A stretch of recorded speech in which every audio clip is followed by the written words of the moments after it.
than the last time. Hello on this wintry Wednesday.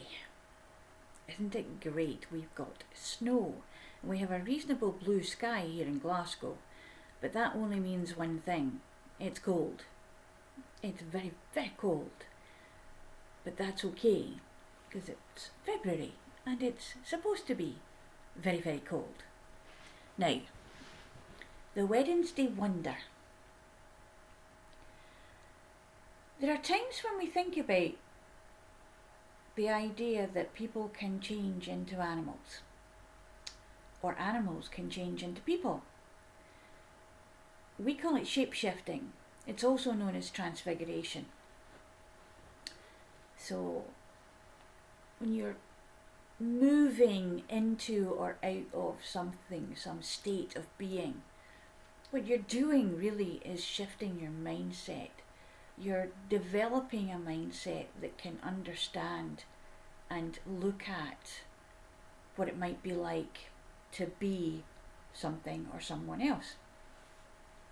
Now, any of you who have children, and we all were children ourselves, and we possibly did try this out.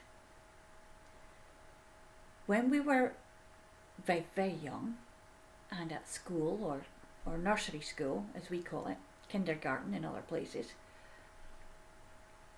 we would have games and be pretending, and children are wonderful at pretending things, and it's something that we lose with the potty training that we get for becoming an adult, for becoming older, going on into from being a baby to a toddler, from being a toddler to being an infant, from being an infant to being a preteen, from being a preteen to being a teen, and then into your 20s, and when you're supposed to be an adult, and you're supposed to be mature and know things. And somewhere along the line we tend to forget to remember that we can do these things. Now, people who are actors are very good at this still. They've held on to that ability, that magical manipulation of self, so they can become not just other things but other people, shifting themselves into a way of being someone else or something else. I remember playing a game when I was a child called What's the Time, Mr. Wolf? And actually, I do still use it in one of my workshops. I wonder if you can think of which one that might be. Answers in the comments. Why don't you? Just for a giggle. And the aim of the game was not to get caught by the wolf. But each time that he would say, in answer to the question, "Was the time, Mr. Wolf?" he would say a clock time, it's 1 o'clock. And you would take one step. If he said 2 o'clock, 2 steps forwards. If he said 4 o'clock, 4 steps forward. And then suddenly he would say, "It's lunchtime," and then he would turn around and grab the nearest person. And then that person became the wolf. So, very loosely, we were talking about turning into something else. A change in the way that we were going to be being at that moment in time. We used to pretend to be Batman or Robin or Wonder Woman, and so we would try on that identification to see how it fit, and it would fit beautifully for a while. I had a stool in the house, a little wooden stool with a little cushion attached to it, and that became my pony. And for all intents and purposes, I got a skipping rope and I put it round the front 2 legs of that stool, and then I sat on that stool and I bumped myself around that. I must have made a hell of a noise, but I bumped around that living room and I was riding that horse. That was that pony. That was my Palomino, my trigger. I'm old enough to remember Roy Rogers. Yes, I am. And I don't care, because it was great. It was wonderful to see that and to know that there was an animal who could do these things. But actually, we can all do different things as long as we're taught how. Sometimes we do them without actually being physically taught, though. Sometimes we dream it. Many times it happens when we're journeying and Spirit's been waiting for someone to actually catch on and come to a journey circle, go to a shamanic practitioner and learn how to connect to their power animal. Occasionally it's happened that they've gone straight in there, come back out again from the journey and said, I don't know what's happened. I just was hanging around doing things. I didn't see me, I didn't see anything else. I didn't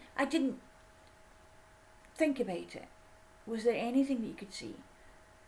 Oh, well, I looked down and there was like paws instead of feet. Really?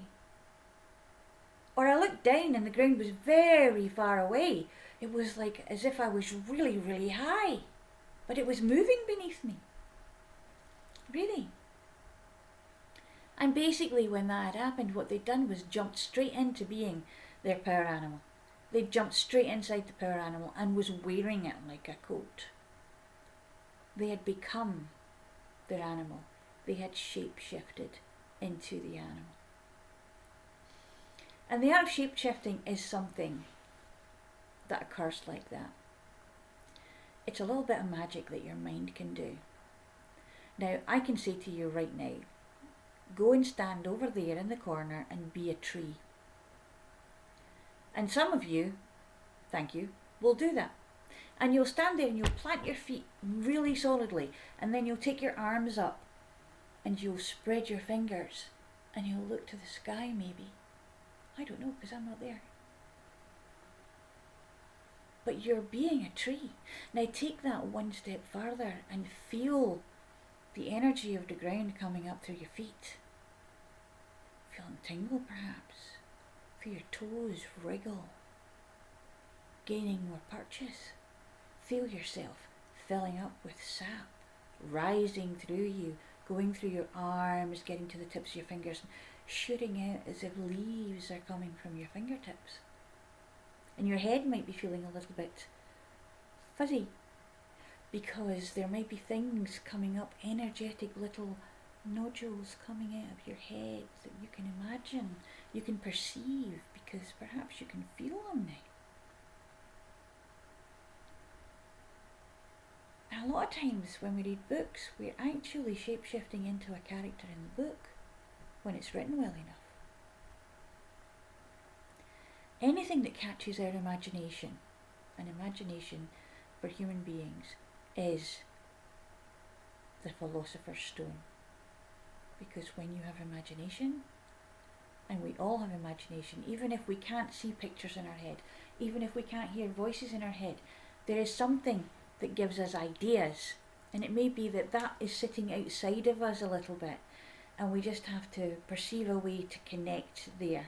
But once we connect to it, things start to happen, and we get the ideas, and we get the inspirations, and we have the aspirations to go forward and become. And I'm wondering, on this Wednesday, what would you like to become right now? And this goes to the manifestation thing, because when people talk to you about the law of attraction, they're telling you, be what it is that you want to see. Be what it is that you want to have. Be having it already. And this is a form of shape-shifting.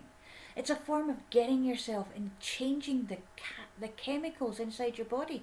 Your biochemistry is going to be shifted because you're shifting the shape of your thoughts. Thought is a powerful thing. And if you don't believe me, just think about the last time that you were actually listening to someone else's thoughts and they moved you. They made you think differently about something. All they did was vocalize the thoughts that were in their head, the ideas that they were plucking out of the collective consciousness perhaps. And they won't be the only one, because there's a thing called the morphogenic field, and someone else somewhere on that morphogenic field, maybe doing the same thing slightly differently, but always the same thing. Because ideas have a time and a place and a space, as well as everything else, and they all have a purpose. And at the moment, we are silent still, listening. And if we're very, very good, we'll hear it. We'll hear what the collective consciousness has to tell us. And we can shift our thoughts, shift the shape of our thoughts into becoming that particular paradigm. Or we can choose not to.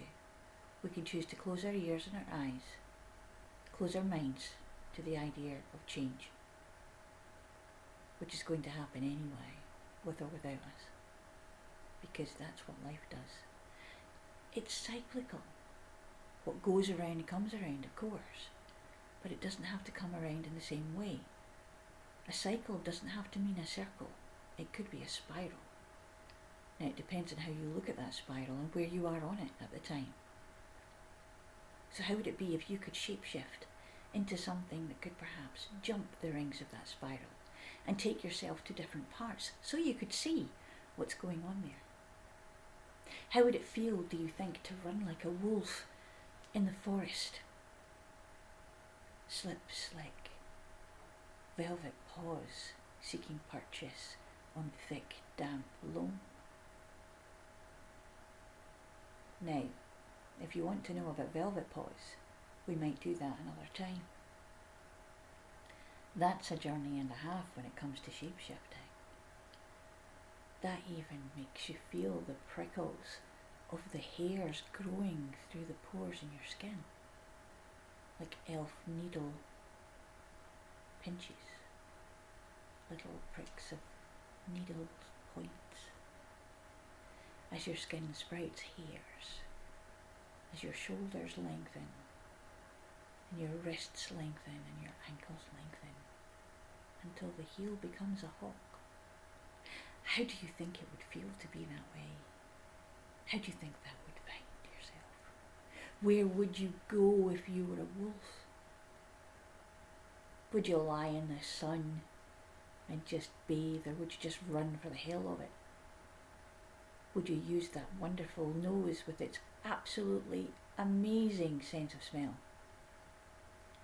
Would you go and find another wolf to play with? Would you like to look in and see what the secret life of a wolf is like? Almost like an avatar.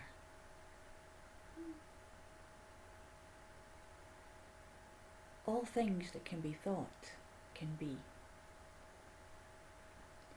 When we dream, we leave the shape of this body and we shift into another, more amorphous shape, a shapeless shape that can become anything that it wishes to be. So yes, we can do that while we're still awake. And I wonder if you're going to be wondering now what it might be like to give that a go. Who knows? Why don't you try?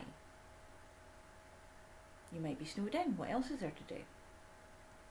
You could want to be a cat, because as the song says, everybody wants to be a cat.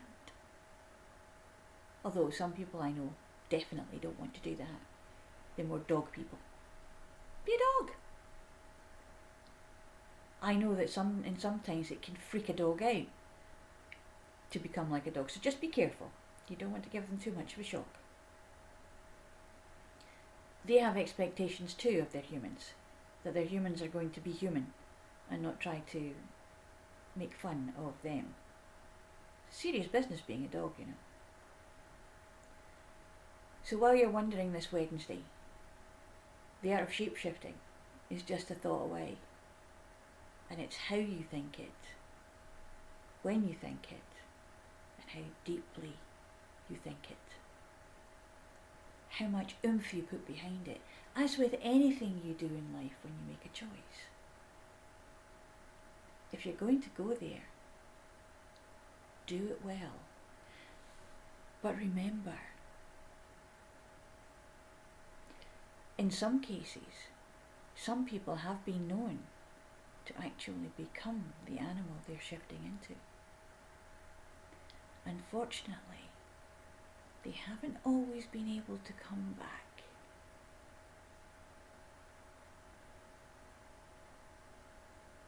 Just think on that. Everything has consequences. But yes, horror stories aside, when we think about it, we've used the idea of animals and what they do and how they are many times. I think it was Cubby Broccoli's wife who said when she saw Sean Connery walking away after the audition that he had that Broccoli wasn't that keen on. And she said, look at him, he walks like a panther. He has that sexy stealth that you know he's dangerous, but you still want to go there. Or, that's a snake in the grass, that one. A bit harsh on snakes, but there you go. Or a fox, cunning, slick it, as we like to say in Scotland. Again, a little bit harsh, but also true, because they have to be a little bit cunning. But cunning comes from the word kenning, which in Scottish is knowing. So I'll leave you to see what you would like to have in the way of kenning, what you would like to have in the way of stealth, what you would like to have in the way of howling at the moon, perhaps. And I'll see you tomorrow.